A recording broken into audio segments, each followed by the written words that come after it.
Welcome to Cartoonist Kayfabe. My name is Jim Rugg. I'm Ed Piscor. Little business before we begin. I have a Kickstarter right now live for Octobriana 1976, the world's first blacklight comic book starring the Russian underground superhero Octobriana. The book is done. The book is ready to go. A couple more days on the Kickstarter. You're going to hit a button, and then things are going to be printed. Exactly. It's going to be a long time before my Red Room comic it sees the light of day on a piece of paper, but for the early adopter, on my Patreon, patreon.com/edpiscor, I'm serializing the strips, a couple pages every week, behind-the-scenes material later in the week. Right at this moment, 22 pages are up there, but every Tuesday I slide out new pages, man. $3 will get you the archive. But dude, today, we've got to talk about the My Sacred Trilogy. The new Fantastic Four, man. People talk about Star Wars, but this is where it's at for me, man.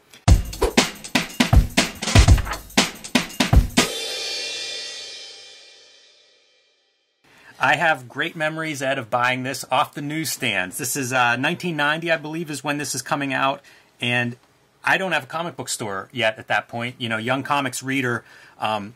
Walt Simonson writes this trilogy. It's a little bit of a break. He is writing and drawing Fantastic Four at the time. Deadlines maybe are interfering. Deadlines are interfering, right? And he needs to catch up. So he contacts his friend, the notoriously late Art Adams, to do the drawing duties on the new Fantastic Four, as they're known. And I was a newsstand reader as well. This is my copy that I got off the stand. You see the barcode. You see how well Little read. flimsy. You see how well read it was. And dude, I remember every fucking comic I got on that newsstand when this was out, because this was Extinction Agenda era. This has blown my mind. And there was the Uncanny X-Men issue, Jim Lee cover versus Cameron Hodge, and all the wires are all over the place. And I got What If, I believe number 20 or 21, Jim Valentino's story, What If Peter Parker had not married Mary Jane, which was part one of a two-parter, because the next issue, I believe, is What If Peter Parker married the Black Cat. I can't go down that road with you, but that Extinction Agenda definitely rings a bell. And, I mean, what a time to be buying comics, man. I know nothing about any fandom or anything like that. I see this on the stand, I look through the thing, fucking blown away. Same with that X-Men comic. The Spider-Man one, it didn't betray my rule of saying to be continued or part 2 of ... The X-Men one did, but I was already fucking with X-Men. Well, I was reading Fantastic Four at the time. I kind of was too. This would be, see, this is how deep I was, man. This would be around the annual story that year. Such an important year of comics for me. But it was the Korvac quest. And that would be for, like, that era of that brand of Marvel. And then the other, like, the violent one that would be, like, Captain America, Daredevil, and Punisher, was called the Von Strucker Gambit. Wow. I'm telling you, I was so... This is the era, this is the year that I'm not going to grow up to become president or anything like that. I'm going to make comics. Well said. Love that Simonson run, by the way. Me too. His issues are very strong and I think underrated in a lot of ways. But when I was reading these things, man, one, this might be my first Art Adams comic that I bought. Me too. And then two, the new Fantastic Four, if you look here in the grayscale background of issue 347, Spider-Man, Wolverine, Ghost Rider, and Hulk.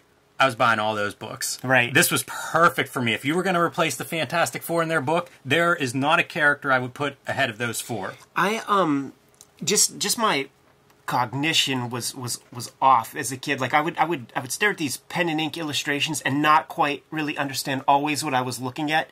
And I really puzzled over that Spider-Man right there. I could not tell what the fuck I was looking at. For good reason, Ed. We should say there's a very strange leg, and I guess he's wrapped around the box. Right. But it's a little bit strange. There's. But we're gonna have some fun with some of the drawings in here, no doubt. But man, it's the formula. Like, I can't think of a better formula to get me to part with my dollar faster than what you've got right here. Yes, sir, man. It's like the top characters. Art Adams draws everything cooler than everybody. Yeah, man. And you know, the best Wolverine without the mask, as far as I can tell. And when he does Ghost Rider a lot, he makes that skull smaller than the human head because he's thinking about the muscle, sinew, and meat and hair and skin and shit that sits on top of that to make like the actual scale proper human head that you or I possess. It gives Ghost Rider a kind of a buff superhero thing because it's that little head on top of a pretty big body. Yeah. I adore this comic, man, and I was super stoked to reread it. Ready to dig in? You want to hit that before? Yeah, I'll mention this. So I brought this off of my shelf. It's Monster Masterworks, and these are monster comics from the 50s, early 60s. Primarily Jack Kirby and Ditko are your artists. You know, amazing stuff. But this is right before the Marvel Universe really comes up, and it's, you know, where creatures roam, and basically these things that would be reprinted in the 70s, they were around forever. So this is the early 90s reprint, and the reason that I bring this story is about monsters, and about the Marvel monsters and the new Fantastic Four fighting them. This cover is those monster characters by Walt Simonson, and it's cover dated 89, so that's, you know, this is 90. So in comics release terms, it's almost the same exact time. So I wonder if Simonson was commissioned to do this cover, and then it put these cool monster characters in his, you know, kind of in the front of his mind to, let's write them into Fantastic Four, or if it's some kind of cross-promotion, whatever it is, but it seems like same time period, same creator, same characters, worth mentioning. I haven't read anything up on the trilogy that we're about to look at, right? So I don't know the story from the horse's mouth, so to speak, or anything like this, man. But what this comic feels like, the spirit of this comic, is Walt and Art on the phone. Let's make the coolest 3-issue Fantastic Four comic ever. Like, who would you want in your Fantastic Four? What do you want them to do? Art Adams, down with Godzilla, down with Japanese films, pop culture, kaiju fucking Kirby monsters. Like, it gets better and better, Ed. You keep talking and I keep wanting to read it again. Yeah, like these guys, it's just fun on the page, and it exudes, and you feel it, and it's great. I mean, it left an impression. I agree 100%. So let's dive in and see what we've got inside these covers. Yes. I mean, this issue's got everything, including the kitchen sink. So I had these. They suck. This dude reminds me of Wayne from Wonder Years, the older brother. That's fair. Not Kevin, though. Art Adams could even draw cool ships. Yeah, we start out with space and a spaceship bursting from hyperspace or deep space and heading towards, I'm going to assume, Earth. Crash course towards Earth. We get a shot inside of stuff going wrong. Pretty clear, simple storytelling. You know, Marvel, you're supposed to be able to read the story without reading the words and understand. Very straightforward. We're going to find a lot of stuff, a lot of, we'll just call them textures, like to have like shorthand, but like the image guys will steal the Sparks texture in pen and ink that Art Adams creates. He's a big innovator in a lot of stuff, and you know, even that's manga strokes. Follow the spaceship crashing into the park here, and the pilot survives. Inked by Art T. Bear, man. Probably this put Art T. Bear on my radar, and this might be my favorite ink job he's ever done, but specifically the earlier issues, because, man, you could tell they needed to start to pump those pages out when we get to the last of the thing. And that's always the Art Adams way. Like, he clearly like goes page by page and makes his comics, and then towards the end, you're not going to get very many backgrounds. All right, this issue is Big Trouble on Little Earth. Very, it does feel very pop culture-y, this whole series. Like, this is 3 issues aimed at 10-year-old me. Totally. And that being said, we don't need any soap opera stuff. A little curious, and I always forget how the female thing comes into action, and then we all know, like, Alicia Masters is down with Ben Grimm, but not now, so read the Simonson run. I had this. Yes, this is not going to explain it. You are going to need to read some previous issues. This thing is very exposition heavy, though. A lot of words on these pages. Yeah, man, and there will be times, like, the shit that Art Adams ain't interested in drawing, he will put that stuff in a stamp-sized panel.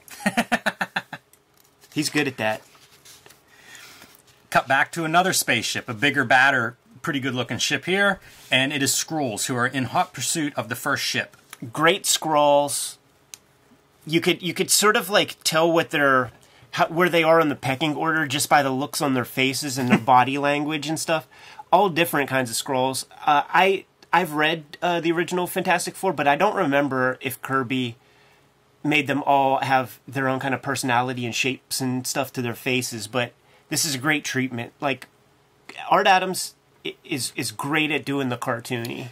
It's a good call, Ed, because if you go through them, they are all completely different. You have a skinny Skrull nerd-looking face here. You have a woman Skrull. The leader's obvious, clear. A heavier, wider face on this Skrull. It really is almost like, how can we push this so that each one's its own? And by the way, the Skrull chin looks like Abdullah the Butcher's forehead. All right, next scene, we're back to the Baxter building. So we're just cutting back and forth from these spaceships, and our pilot from the first ship is essentially invading the Baxter building, the Fantastic Four headquarters. Yeah, and she's got that Super Skrull energy, man, so she clearly could, like, morph and shape. But, Jimmy, I care less about these panels, though Art Adams draws a good Namor. Very high-waisted. Kind of looks, Silver Age with that kind of... The costume he's wearing there. Yeah, so we just need a couple of pages. Oh, you know what? These things, I'm probably going to like go back to the ads every now and then because I remember these. So, do you know if it was, like, they would be these little books, and it would have a caricatured cartoon image. Did Jack Davis do these?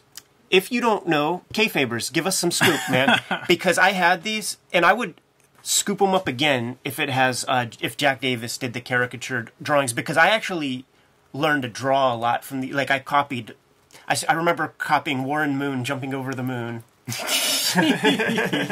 That's good. Yeah, the story is that this Skrull has come in and basically subdued all the Fantastic Four members, with the exception here of Reed Richards, because she needs him, or does she subdue? She subdues him. You need to get, okay. if you introduce the new Fantastic Four, got to get rid of the old ones, man. Gotcha. Pretty twisted up Reed Richards, too, man. He's like half in powers and half paralyzed from whatever she zapped him with, but kind of grotesque look at him.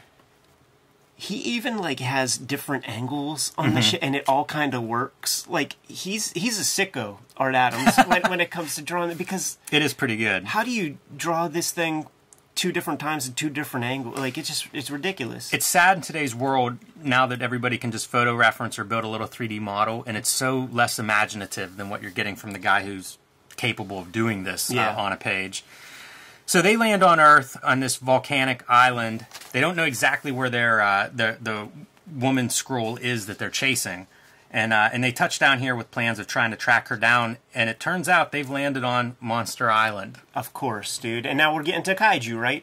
Little humorous bit, the Skrulls. Like, you know, it's like R2-D2, C-3PO type Skrulls. I have to point out, bad choice here. You go from almost same-sized monsters, even though these are human, or, you know, person-sized, to the monsters, and it diminishes a little bit the impact of that first great big monster shot. Yeah, that's fair, and I don't think that, in a lot of ways, Art Adams' strengths are drawing with a period at the end of it. like the storytelling, it ain't all there, you know, because you could have sold this better, but it's a good drawing. That is good, and I think this guy's really well drawn too. Like, that underlighting is very cool looking. Art Adams, I feel like, introduced a certain kind of underlighting. Like, there might have been the Gene Colan version before, but this stuff with the lines, that's another piece that, like, Jim Lee cribbed for his usage and everything. I would buy this book every month. I might still buy it if this were an ongoing. Blew my mind, you know. And then see, this is the Series 1. Mm-hmm. In Series 2, one of the rookie cards is going to be the new Fantastic Four, drawn by Art Adams. Smart. I had that Jordan card. Skrulls from the ship are watching these monsters and realize it's an opportunity, and they zap the monsters with their own Skrull technology. Here you get your shots of the different monsters that they are now bringing under their control. Yeah, zombified monsters to do our biddings, man. And I'm sure it was like, in the conversation between the creatives, like, yeah, did you like Gorgo? I think we should have Splat in there. Now I'm making all those names up, but it's not far. Yeah, not too far off. You and I, when we taught in Denmark, it was this town called Viborg, and Dean Haspel, I think, was out there once, and he was like, Viborg is the perfect Kirby monster name. It would work. Look All at that right, shit, boy. so the plot thickens. Under control of Monster Isle is the Mole Man. Yes. And now his monsters are being threatened. That's not going to go unnoticed. Great Mole Man. Amazing face. Even the introductory piece, man, and then he has his own, like, Igor type guy. Everything, like, it was like when I read this, man, where I realized, like, because you're still a little kid and you're in the noodly phase where sketchy equals good, but like everything that Art Adams draws, he thinks about, like has thought behind it. You know, you could feel the anatomy underneath, and he knows anatomy well enough. Like when we start to see more kaiju stuff, and he starts twisting these things up in different poses, he's making it up, but it feels solid. Yeah. Everything feels really solid. That's a good description. He's good at defining that form, often through a little bit of lighting or whatever, but it does give the sense that these things have volume. That's the other thing, too. Like, we think of Art Adams, we think of, like, detail, but that's not really that detailed, True. You know? But somehow it communicates, like, a lot more than what you're really seeing or something. Yeah, that's what all good comics do. You know, it's almost like they're part of it, and then your brain fills in the rest, and in his case, it is that detail that, like, you remember it more detailed or something than the actual number of lines on the paper. Great color on this as well. Like, the colors made this choice, you know, and that's dope. And playing with the different values in, like, the tones of the face, you don't see that kind of treatment in your average Marvel comic. Yeah, there's even really subtle stuff that you can see a little bit on screen here where it's like a glare, you know, like on his metal visors, that's just a probably 25% lighter blue. That's it. Very, very small. You don't see that very often. Same with the lighting on Skrull Sue's face. So, back to Manhattan, and she's recruiting some people because she knows the Skrulls are on her tail and she's going to have to figure out something to do with them. And whenever the monsters start, the Skrull plan, send these monsters into the big cities, and somehow this is going to get them to catch the Skrull rebel that they're after. Yeah. I don't know about the math, but we're going to start seeing the monsters showing up. Yeah. And so she's looking for a team to help combat these Skrulls. Just real quick, J. Scott Campbell in there. Yes. Like this shit was so influential on... It's weird to call them the next generation because it's like 2 years later, 3 years later. For sure. Yeah, J. Scott Campbell's a lot, but that whole Image generation almost takes... Look at that boy, 2 anchors on 1 page. This is your money page right here. Unbelievable. I hope that he drew this in 2 pieces so that he could sell both halves. But a great Spider-Man, love it. Really cool lighting. Captures that volume that we were talking about. And then, of course, Gray Hulk era, which I loved. That was when I started reading, was Gray Hulk era, so I have a fond spot there. And short little Wolverine. This is always the interesting thing, man, because we call him Gray Hulk. This is black Zipatone. Yes. But, like, the gray is like a purple or something. There's cyan and magenta and maybe even a little yellow to make up what we think of as the gray. But this is what it looks like if it really was just gray, and that's no good. You know, I like the subtlety of that purplish color. Yeah, good call there. But good job on the scale. This is something that kind of falls away as the decades go on, where Wolverine, everybody looks like they're just big. He always held on to that, man. He was very faithful to that in the X-Men annuals and stuff. Spider-Man looks cool there too when they're all 3 together and he's in that crouched like little bug position. When in those Marvel Series 2 cards, there would be like the Sauron card, right? And he's flying up and there are like little Savage Land tribesmen and shit on the ground, and they would be these small drawings like that, and they were so simple, and I would like draw those. I would like look past Sauron and just draw those guys because the pose is so perfect, and I didn't know any words for it, but like what I was doing was capturing gesture and proportion and figuring that shit out at that small level, and he's so good at that, man. Also, this panel I love where the Hulk's head breaks 3 sides of the panel to kind of really drive home the monstrous. If you were confronted with him, you're going to do whatever he tells you. That's the beauty of like the Dark Knight Returns 2 cover where it's the Batman in that crouch pose, and like every piece of his body is touching an edge. It really is like this like claustrophobic close quarters kind of. And then here we go with Ghost Rider, and again, tip of the hat to the colorist here. Really makes the Ghost Rider stand out. Almost creates a silhouette with the foreground characters. And he comes racing in. This is badass. So he comes racing in, and you think he's showing up to be a part of this group, and goes right past them. And where does he go? That's awesome.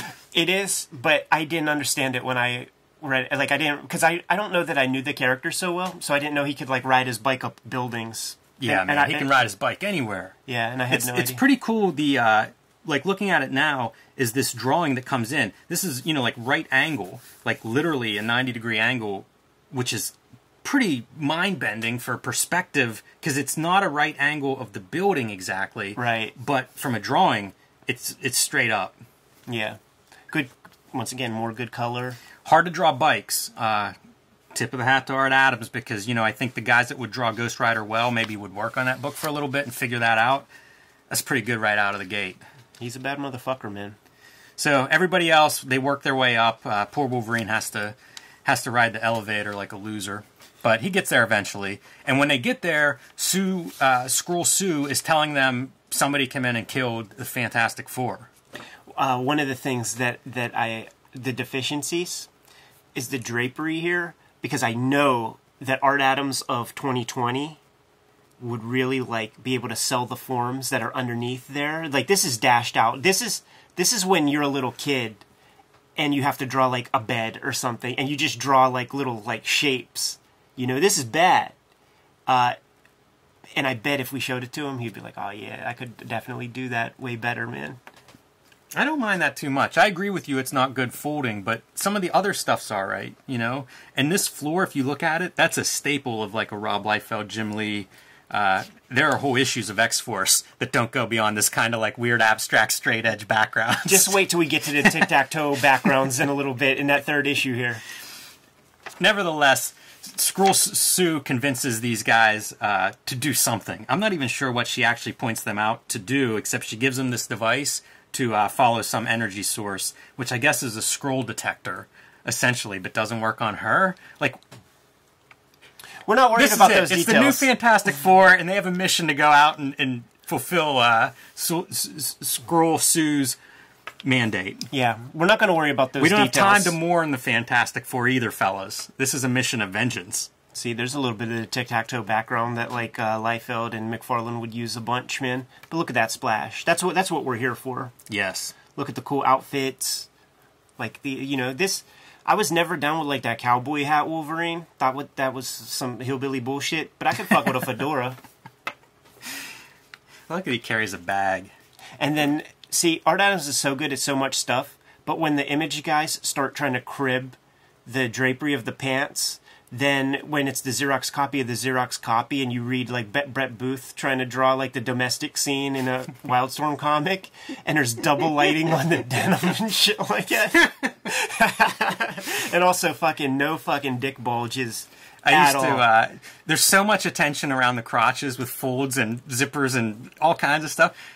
I would do the Xerox of a Xerox of a Xerox, and my art teacher in high school would be like, "What is this? Yeah, what are you doing here?" I mean, at the same era, if that issue of Extinction Agenda with Jim Lee, that was when Rob Liefeld really kind of started doing he had he did breakdowns and shit for New Mutants, but then he'll come on board New Mutants and then really abuse those, man. It's almost like asterisks. Yeah. Right in there, man. And that was the formula, when McFarlane and Liefeld, the formula was do a and they said it, do an Art Adams book that's not as good as Art Adams, but do it monthly, because Art Adams can't do that. Fair. He would do 2 comics a year.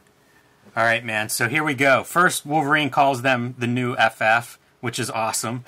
And then we see next issue Where Monsters Dwell, or maybe Creatures on the Loose. That's great stuff, man. Which is 2 titles from the 70s. Yeah, that's reprints. The 2 monster books that I would have known the names of, if not owned any of them at the time. But the reprint monster comics, man, those things are kind of mythic, awesome comics. And again, on a page with these 4 characters, that's everything. Yeah. That's a home run. All right. I don't think we need to see... There it is, iconic. Yes, we've seen that ad quite a bit. Fantastic Four, 348. Next issue in line. And that's the iconic shot I think of when I think of New Fantastic Four. It's on shirts. I think actually David Cho has this shirt. I seen him on something wearing that shirt. All right, let's jump in. This is definitely an issue where things start to slip and slide when it comes to deadlines. That makes sense because we have a penciling assistant, Gracine Tanaka. Yeah, sure. And an inking assist, Al Milgram, doing pages 13, 14, 15, and 16. But we keep our monster title, and they're off on like the whatever Fantasta motorcycle with 2 sidecars. How's Ghost Rider not the driver? I'm just saying. Yeah, I dig, man. I feel like I'll blame a little Walt Simonson, a little Art Adams, but the editor needed to catch that. More of that funky drapery. Yeah, this is the flashback, in case this is your first issue, because every comic is somebody's first issue. Catch you up on how this is the new Fantastic Four. They don't really mourn the passing very much. I mean, how does it start on page 1, where it's like, suffice it to say that the Hulk, Spider-Man, Wolverine, and Ghost Rider have gotten together for a little joyride. We'd like to explain what's happening, but even we aren't sure. You know what I mean? This is just fun shit. It is. It is fun, if not for the presumed death of your beloved co-heroes. Yeah, well, we've seen it all before, man. We know that they're really not gone for long, man, but look at that Wolverine face. Are you on board for that? This one? Yeah. Yeah, just like the proportions and all of that, man. All right. I know what you're getting at, because there's like this like spotty kind of like inking and shit, but I can't get enough of, is it the best one? Nah, but I'm definitely down. I love the shape. Another cool lighting panel. Yeah. And this is like that double light piece right there. That's Jim Lee fucking... That's all over X-Men issue 1. I used to see every now and then, like, I would see examples of artists that would take a face and they would light it maybe 10 different ways. You know, like it'd just be a bunch of these little drawings and it'd be all these references. And that stuff always blew my mind. And if you can put it onto a comics page, more power to you. Another pretty fun lighting trick. This is probably a veteran cartoonist move, too, is like, how do you keep this interesting? Like, we've got multiple headshots of Sue here. Do something. Yeah. Do something to give them a little bit of variety. And, hey, man, good. You know, that's something I can learn from, and I'm sure a lot of other cartoonists who do the talking head panels figure out a way to mix them up. All right, a little bit back at Monster Isle, check in with these scrolls, taking it easy as they send all those big monsters out to do their bidding, but lo and behold, Mole Man is not happy with them. Yeah. You look at that, man, and the texture and stuff on the little toenails. It's going to repeat, like, on the immediate, like, next page. Yeah, also the fingernails on that one. Yeah. The Mole Man is great, though. Good really ominous face. Good fit for Art Adams. More of the, just little bits of lighting variation. See, this is taking me, because, like, Days of Future Present is going to be happening, I think. That might be the X-Men summer. I think it is, yeah. And I love the way the Art Adams draws that Mr. Fantastic face with those kind of cheekbones and... Yeah, I was very happy with this one and was going to comment on Art Adams' ability to do expressions. Yeah. It is a cartoony... He has these cartoonish characteristics that really fit well with this kind of a... You know, this is kind of a silly cartoon superhero comic. Like, put those expressions, put that skill to work. That's a bad face, Reed Richards there. That eyeball's about... At least an eyeball. Look, if I just have my finger there, don't you go, shouldn't there be an eyeball there? Visible? I suck at profiles so fucking much. And you know what's worse, man, is like trying to get expression in the back 3/4 view of a face. Oh, that's impossible. That dude, can't be done. Your aphrodisiac Medusa is really good. You know, I look at that a lot and I'm like, how does he do it? All right, so they're catching up to the, tracking down these monsters. And look at this, man. It's like San Francisco, New York City. So you got to draw like the little landmark buildings and shit. It is the shorthand for these different cities. Pretty cool to see a little helicopter, raining some hellfire down and some bombs. A lot of drawing for like a tiny panel, a loaded page with this. It's a pretty dense story in that regard. This is one of my favorite images, man. That's awesome. With that lighting coming from up top. And that's what I'm saying, like how he thinks everything out that he draws, like where the light source is, the volume. Great lighting. Like just in those like little, these little holes, like how there's like some shading on there to just communicate, how sort of thick the wings are and stuff. But this to me is an amazing image. Really good headshot too for that monster. Yeah. You know, it's cool. It's creepy looking. Some directional devices, too, to sort of bring you around that composition. And then, of course, the Hulk jumping into battle with his demonic smile on because he's about to mix it up. They keep Hulk clothed through a lot of the damn comic. More than I would have expected. And then look at that face. Like, this thing is so... It's creepy. It's like, you know, it's E.T. Great Ghost Rider, too, man. Getting ready to wreak some of his chain vengeance on that monster. Yeah, that chain gets put to good use. And speaking of vengeance, I think you could almost have a drinking game with the amount of times that when Ghost Rider speaks in this comic, the word vengeance is used. More of that uplighting. And while the Skrulls are just hanging out waiting for the monsters to do their bidding, something happens and their ship sinks into a hole in the ground. I think the Mole Man's up to something. Yeah. All right, cut back to our jet monster fight. Once again, man, I love the shadow underneath. It just really feels fucking solid. And some of the anatomical stuff I was talking about earlier, how he was able to kind of like make these creatures feel solid. Some of that's on display here with the anatomy of this weird creature. Yeah, it's always good whenever you can do this. Now and then I'll pull off a leg or something that's foreshortened the right way. It just feels good. Right. And you know it instantly. Like, you can see whenever it's like, yeah, it makes sense. So their plan is they beat this thing up, and now they're going to follow it back to where it came from. And they just crossed the line into the Bermuda Triangle. Right. And the way you could tell that is it's green. And it fucks with radars. Yeah, exactly. I think that's what Leonard Nimoy was talking about in that one show. So Reed Richards, I can't remember if she woke him up or he woke up because he wasn't quite knocked out enough. I think she woke him up to help with something. That's a funny image, too. They're looking for this, like... They call it an egg. Okay, yes. And then they think that this is the egg. Which a Bigfoot took. Okay, she wakes him up to help find this egg that some Bigfoot carried away or whatever. And so they're scrolling through whatever network computers exist, slightly pre-internet, but Reed Richards is a master of, and he finds this clipping from the National Enquirer about a Bigfoot carrying this thing into a cave. One thing, 2 walk cycles, both done fairly well. I still suck at that shit, man. That's one of the hardest things to draw. Yeah, because it's like, what is that? It's just like one leg is a little smaller than the other. You know, every time I do this shit, look at any of my comics. Looks like fucking Archie. As Reed Richard walks out, he tells the robot receptionist to be sure and tell that to all my friends in the Marines. Sounds a little bit weird, right? It'll come back. So they go off on their own journey to try to find this egg. They find the cave that had, like, collapsed whenever the Bigfoot went in there. Using some Skrull weaponry, she blows open the cave again, or maybe it was a mine, something like that. Art Adams is real good at energy. And so in they go. And cut to, conveniently, the Mole Man. See, even the conceit of having the Mole Man in here makes me think about that like 3rd issue of Monkey Man and O'Brien where there's a Mole Man-like character. So it's clearly one of those things where Walt and Art Adams are like, well, what are all the things you feel like drawing? Yeah, makes sense. The Mole Man's monster now has the Skrull ship underground. It fell through that hole, and now he's shaking it out and shaking all the Skrulls out onto the ground and all of the Mole Man's mole people that look a lot like Brian Ralph's cave-in people. And this is where Art Adams can't help himself, and he has to draw the entire populace. All the Mole Man's mole people. And at this point, we have our new Fantastic Four, not far away, run into the foot of the monster. Look at how small that panel is, too. Also, how do you accidentally run into that? But nevertheless, that's what happens. Steps on Hulk's foot. Doesn't appreciate that. That's a fun face. I like that eyeball, and the Hulk screams whenever he steps on his foot. Punches him back, kind of sets up what we expect to be maybe a fight, but doesn't result in much.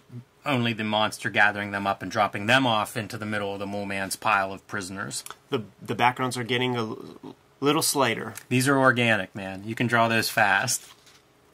Or at least faster. And now we have everybody's there, basically. Yes. What's going on? A bunch of people are there, we'll say, man. Because we still need Reed Richards to show up and stuff. This is Franco, right? Yeah, man. I wouldn't have known that at the time. No, me neither. But this image would have been in comics by Les Daniels, and it's just, like, captivating, compelling. Like, you can't take your eyes off of it. Just for fun, they're talking about, upcoming books and stuff, and it's the Fafford and the Grey Mouser book that Howard Chaykin is adapting, writing, and Mike Mignola and Al Williamson doing the art. That's a good-looking book. All right, back to our story.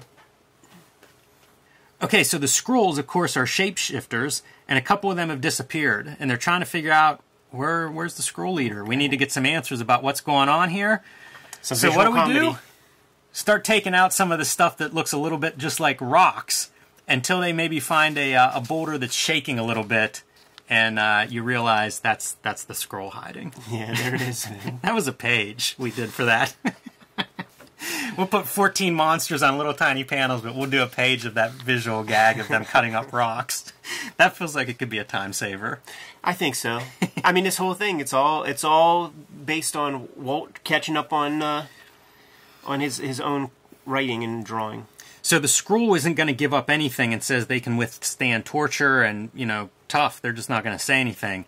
And this is a great Ghost Rider. So Ghost Rider goes up to him, does the whatever stare thing, gaze into the penance stare of the Ghost Rider, and the dude basically sings like a canary.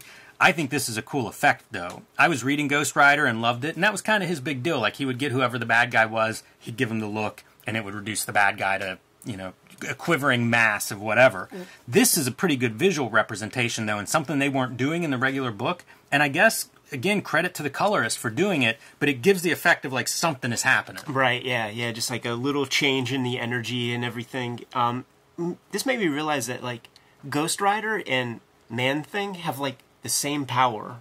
Because that's all Man-Thing does is just, like, you look into his eyes and then your greatest fear is something you experience. Right. So it's like, it's the same power. I think if you were nerdy enough to know a bunch more characters, there might be a couple others. I feel like that's a power that a few of these characters possess. Sure. There's something about that appeals to comic book writers. It's good Deus Ex Machina. So we get about 4 pages worth of text exposition here, man. Once he starts talking, he does not shut up. Yeah, and this is where it's like, no need for backgrounds there. No need for background there. It's just like a bunch of bodies. I like this Hulk face, once again. He fills these different size panels with the Hulk's face really well. So set up for the next issue, Eggs Got Legs. They've all been looking for this egg, and lo and behold, that tunnel that Reed and Sue went into connects to the Mole Man's underground cavern. Now the gang's all here. Or are they? Because we still have to worry about the regular Fantastic Four. They got to get here. Well, let's get to the next issue, Ed. I'm glad I don't have to wait a month for this one. How awful is this ink? Like, it's so dashed out and doesn't look right. Like, none of the lines connect. I don't know if it's a faulty thing of the printing or if this was inked in 2 seconds. But like, look at Sue Storm's hair. There's like these lines fucking don't connect, man. Well, I think you're onto something, because like here we are in issue 347, and you can see Art Thibault signs his whole name. Here we are 349, and he only has time to put AT down. Definitely under the deadline gun. And they plug a Punisher on the cover just to make it complete. Yeah, featuring the world's most what they say, exploitative cameo. The light is glaring right off. And I would have been on board. If I were going to have a 5th member of the new Fantastic Four, Punisher would get my vote. Look at that. All right, so we still have a penciling and inking assistance here. Al Milgrom is now inking 20 pages of this book. He should maybe be listed first as the primary inker. Yeah, but he didn't draw the entire population of... That's true. That's true. This is what took Art Thibault so long. It took him a month was to do these first 3 pages. Yeah. Look at that shit, man. And he's calling Art Adams a motherfucker all day. Yeah. He might have got done in time to do another 4 or 5 pages and was just like, I'm not doing that. I'm not drawing these fucking Mole Man douchebags anymore. I'm done with it. It's so funny, too, because like everybody's now together and they're all just sort of talking at each other. Come on, man. We're here for the fight.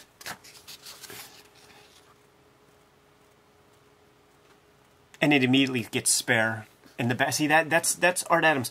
And a little bit of Al Milgrom. Yeah, sure. Al Milgrom could turn a book in like this. He might have inked this in 2 days. Sure, but the thing is, like this era, Art Adams and before, and I don't know when he solved it, but there was a certain lack of discipline to his craft that the last couple pages on a lot of his annuals and stuff, they would just shit the bed. I mean, they're amazing drawings, better than anything that I can or probably will ever be able to draw, but no backgrounds and just like it looked. You can see the change. It's way quicker, yeah. This reminds me of the Secret Wars issue where all the heroes get pinned under, Beyonder drops a mountain on them and the Hulk has to hold up the mountain. That was one of my early, like, you know, seeing the Hulk and, like, it was a terrifying story, but also super badass. This reminds me of a bit of an homage to maybe one of the Hulk's greatest hits. Yeah, I actually never saw any of that Secret Wars stuff. Like, look at these super tiny panels, man. He's trying to get a lot in there. Yeah. And then this, like, little shit. This is the kind of shit that you would do on your submission pages when you were 12. Right? Sure. Look, Hulk's sweating it out. You don't see a lot of, like, the Marvel heroes sweating. This feels like alternative comics in the 90s. And then this is a difficult thing to draw. So they need to... They're caved in. And Ghost Rider bores them out just by swinging the damn chain. And drills through the fucking mountain. Yeah, that is funny. I wonder what this looks like in script form, if this is... how much of it is Marvel plotting and Art Adams, like, sort of making this up or something. Pretty wild. Pretty weird. More sparks, but these are Milgram sparks. See, when Art Adams does it, there's at least triple of these. But they get out. It all works in the end. Back to Manhattan, and the Fantastic Four are all strung up here, and the note to make is whenever she ties them up, she makes reference to, like, they're tied around the necks to each other, so if they struggle, they'll basically choke each other out. Like, there's a risk of death here based on her tying them up around the necks. Kind of weird. Yeah, but young Franklin, she didn't account for him. And it turns out that Reed Richards had dropped some code to his robot receptionist with that Marines line. And look at this, in the era of... And you know, 5-6 word balloons... plus a flashback panel with 2 word balloons and a couple captions, and we understand what that Marine comment meant. See, Jimmy, you're focusing on the story, and I'm focusing on this arm hair in an era where Scott Williams is out and doing things, and this just will not do. Arm hair? This just will not do. How much time did you spend thinking about arm hair, circa middle school, reading these comics, like you say, with Scott Williams really elevating arm hair to the next level? First off, it was 3rd grade, and if that Extinction Agenda issue is coming out, look at the arm hair on that one compared to the arm hair there, and I was thinking about it quite a lot. You know who else would do... Yeah, I also spent a lot of time thinking arm hair in this era. John Byrne would do Wolverine. He did a run on Wolverine, like, issues 16, 17, something like that, like 22. And the arm hair was like these big curly hairs. Very messy. Very different than what you're getting out of Al Milgrom or Scott Williams. Yeah, very messy. Down straight up ball sack pubic. Right? Like super curly fucking ball sack hairs. And covered with the hair. Yeah. Oh, man. I think that's the monster from Fantastic Four 1.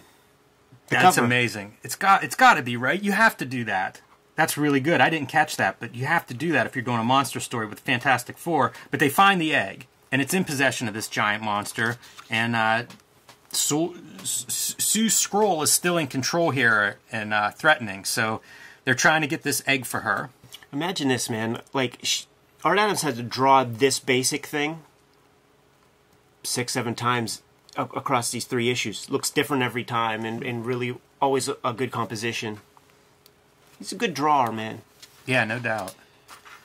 So the Hulk punches his way into this thing where he finds another weird ball that actually kind of looks good, techie. Yeah. And throws that out, and I guess that's what they're looking for, try to figure out what this thing is. And it's some kind of a complex bomb, if you do it wrong. I think there's like a creature, there's an advanced Skrull technological assassin type creature inside of this, but lots of ways this goes wrong and it'll blow up and kill everybody. And so it requires all the new Fantastic Four's skills to, like, work this out, including, like, defusing stuff with Wolverine's claws. I don't know what you do otherwise. It's just like an episode of Power Rangers or something, man. Pretty wild. And look at all those lasers. Yeah, they get down to, like, they have just enough time for one shot, and of course, it works. Some webs. Spider-Man comes through. Can't wait to see the results of this egg. Big build-up. Let's see what's inside of this bad boy. Oh, we'll get there. Ooh, Hulk finally had his clothes blown off. Yeah, it took him that long. And they make a whole... Like, this did not have to happen, but it only happened just to get his shirt off. There's a lot of stuff that doesn't have to happen. Look at these, more of these little gimmicks, man. What a motherfucker. The more I see them, the more I'm convinced it's cave-in. That's a good Wolverine face, man. Just the perfect amount of hair. Okay, I forgot this part. Yeah, the regular Fantastic Four shows up. Well, no, Ben Grimm is back to being the Thing. How did that happen? Oh yeah, we don't worry about those details. Right. Maybe he could pick and choose when he transforms or something. Maybe. Hulk and Ben are fighting back to back, and Hulk's happy he's there because so that he can fight him again in the future. The monsters are coming home. More populous. Quick Mary Jane appearance via the scroll shape-shifting abilities. And then this big monster ends up with this egg thing that we still haven't quite seen what's coming out of that. Little schmoz. Hint of a schmoz. Yeah. And here's the baby. Little robot. With 3 arms. That's another piece where I was like, I don't know what I'm looking at. And I'm looking at it now. Still don't quite know. Fair enough. 4 eyes. Gonna get picked on in school. So the robot bonds with this big monster. And, They like... How's it work? They like... Oh, I know they fall down a hole. I guess that happens maybe on another page. I thought that's what this was right here. There were a few of these moments where the monster finger or toe is all that's in a panel. That's a pretty good. I think that's pretty effective for showing scale. That's one of those things, man. Like Tom would talk about it a lot when he was drawing like Transformers G.I. Joe. It's like you have a guy who's 6 feet tall, that you have something that's 60 foot tall, and they have to have a conversation. How the fuck do you do that? I like that panel a lot. Because the scrolls are also a little bit small. Mm-hmm. You know, it kind of really works to sell that size discrepancy. Stretcho gets his... Are you laughing at the ad? No, the domestic violence. Oh, right. Stretcho gets his powers back by kind of agreeing with the Sue scroll. And it's just to get his powers back. And then he punches her in the face. Once again, man, I love the way he draws Reed Richards.